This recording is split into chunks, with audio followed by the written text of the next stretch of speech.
For those of you that have been to a few outlooks and have had a look at the program, you'll have noticed that we've organised things a bit differently this year, and this presentation will be the only ABARES presentation with specific commodity forecasts, apart from Robert Curtotti in the fisheries session tomorrow. So by design, this won't be a blow-by-blow description of what's happening for each commodity over the medium term. Our detailed forecasts and the reasoning behind them are in the March edition of Agricultural Commodities, which was released this morning.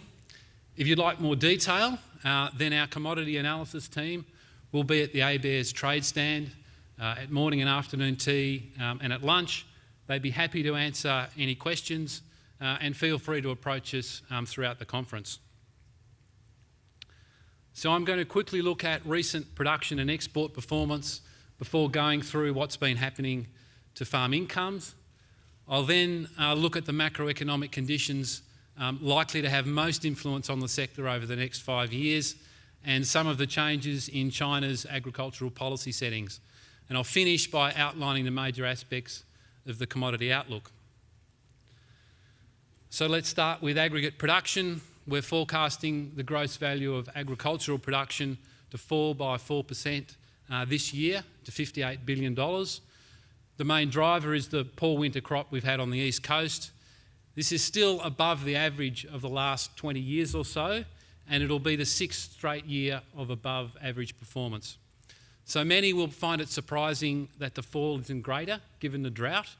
Higher prices combined with a 10% exchange rate depreciation against the US dollar have helped, but more significantly, good conditions in Western Australia have boosted that national total substantially.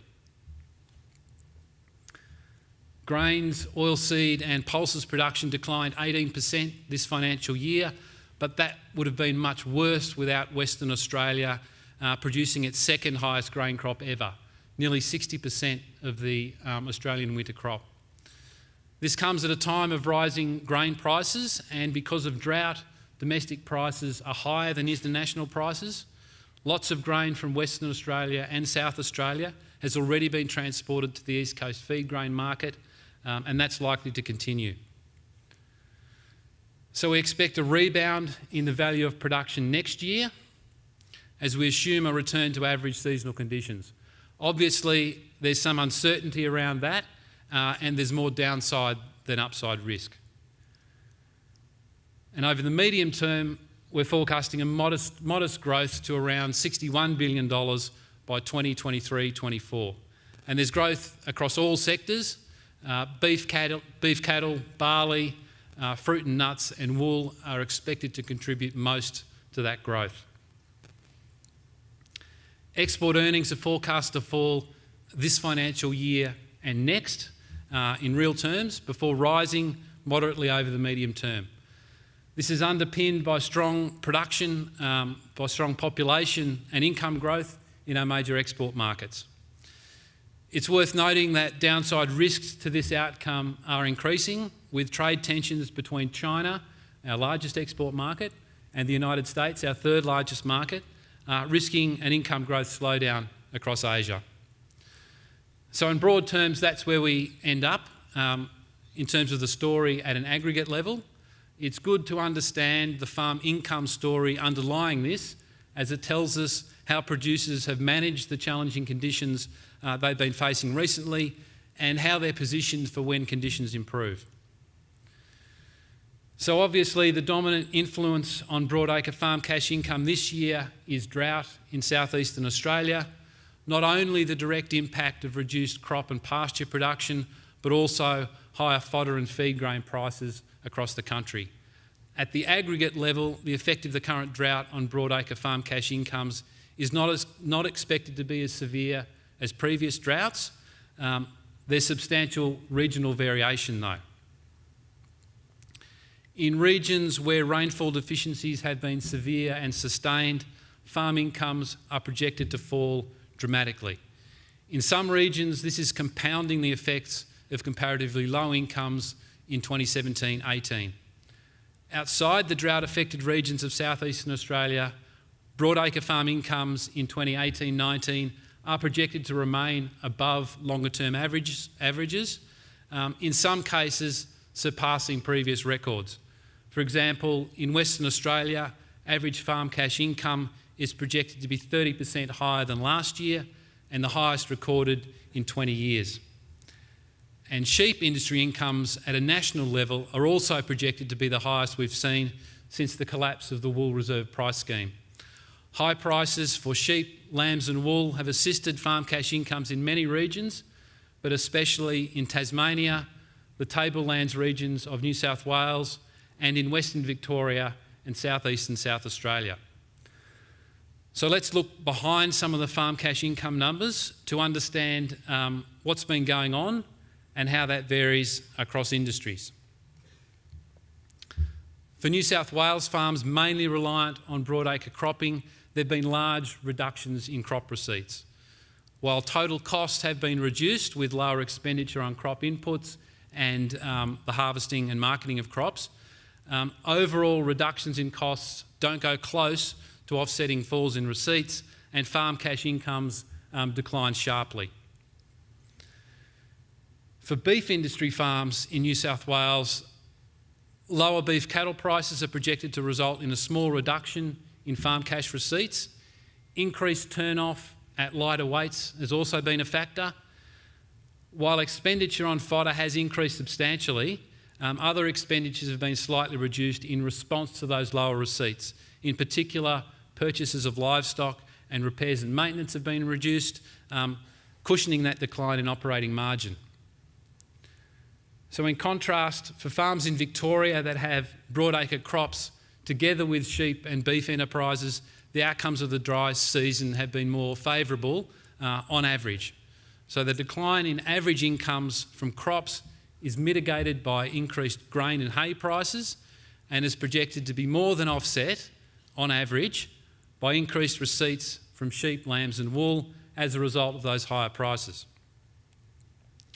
At the same time, for those farms, we're seeing a small reduction in costs this year, mainly harvesting and handling costs as a result of a smaller grain crop, but also some belt tightening in terms of reduced repairs and maintenance, and also reduced purchases of livestock.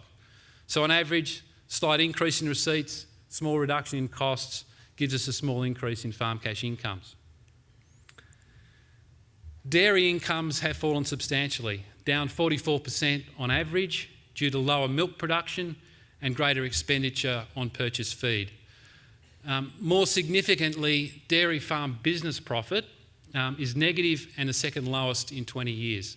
So farm business profit accounts for changes in inventories, and that sharp fall is the result of culling dairy cattle. Incomes on dairy farms are projected to decline in all states except Tasmania, with reductions from 66% in New South Wales to 24% in South Australia. That's mainly the result of higher expenditure on purchased feed and reduced milk production.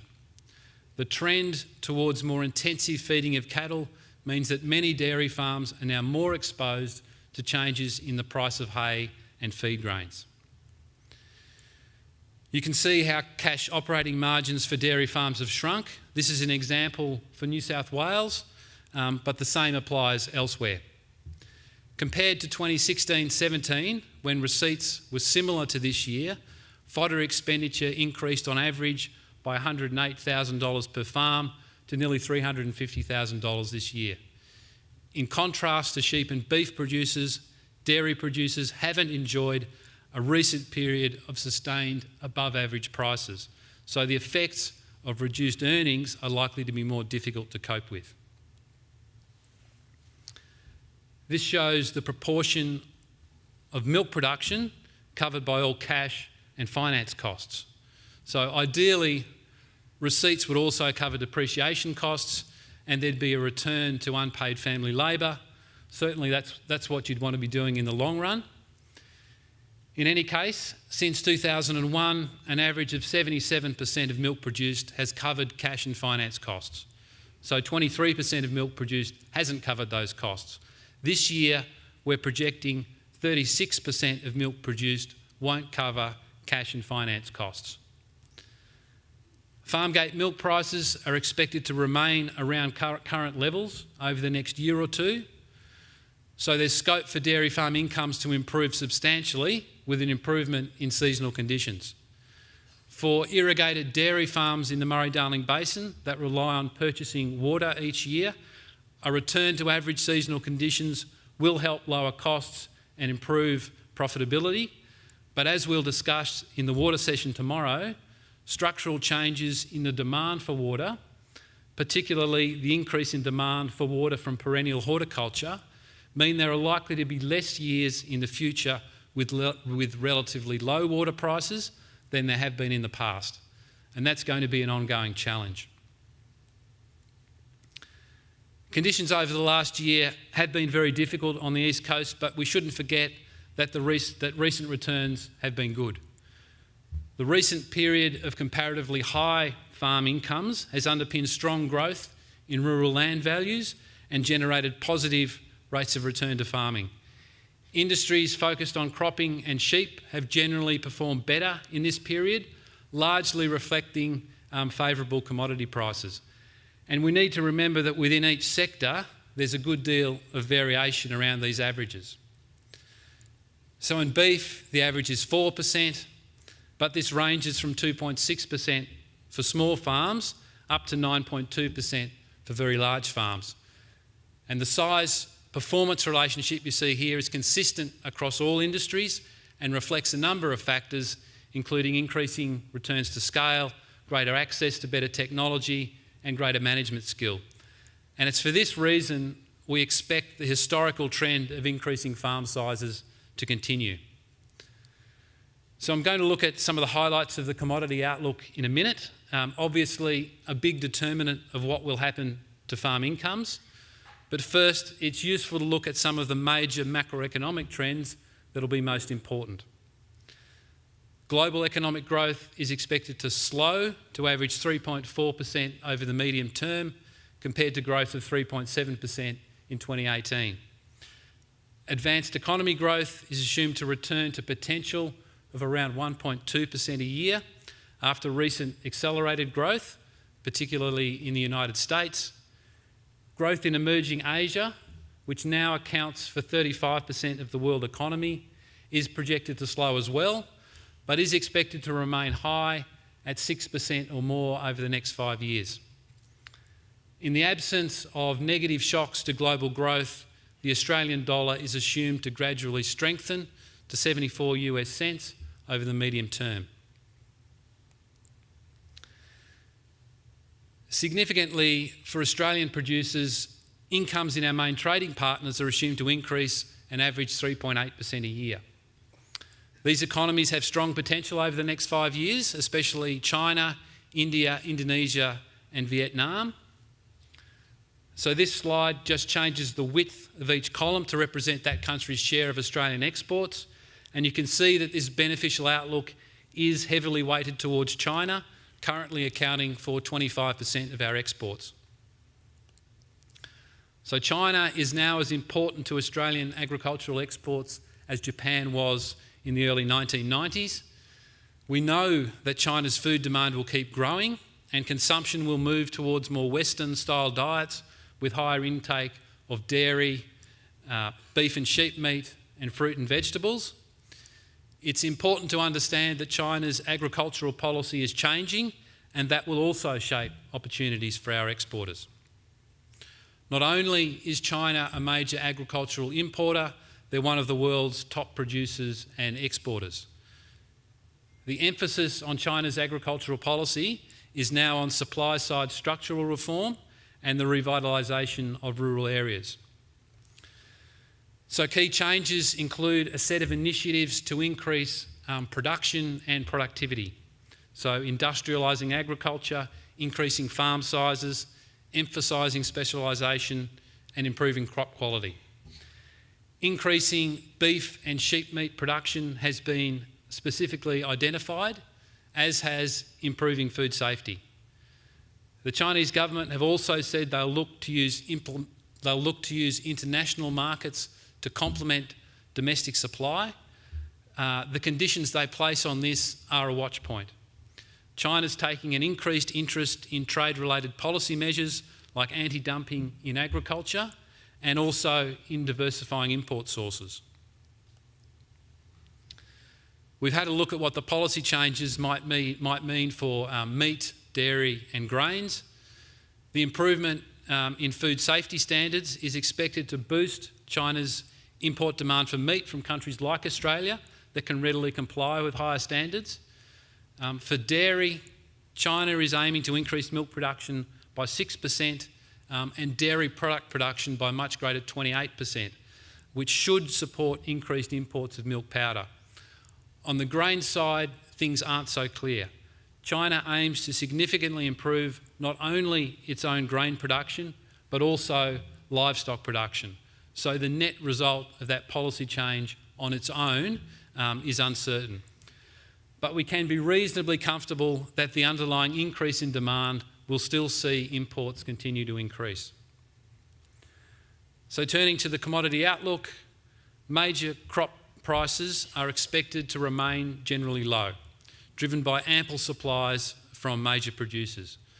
For wheat and barley, we can see prices a little higher than they have been in recent years, but still historically low. We expect production growth in Argentina, the Black Sea region and India will keep prices subdued.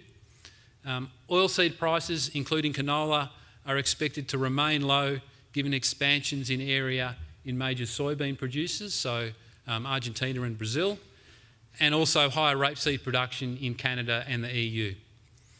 And for sugar, while expected to recover from low levels due to greater policy-driven ethanol demand, the price is unlikely to move above around US 17 cents a pound over the medium term, given some very significant increases in global milling capacity. The biggest risk here is climate shocks, either here or overseas.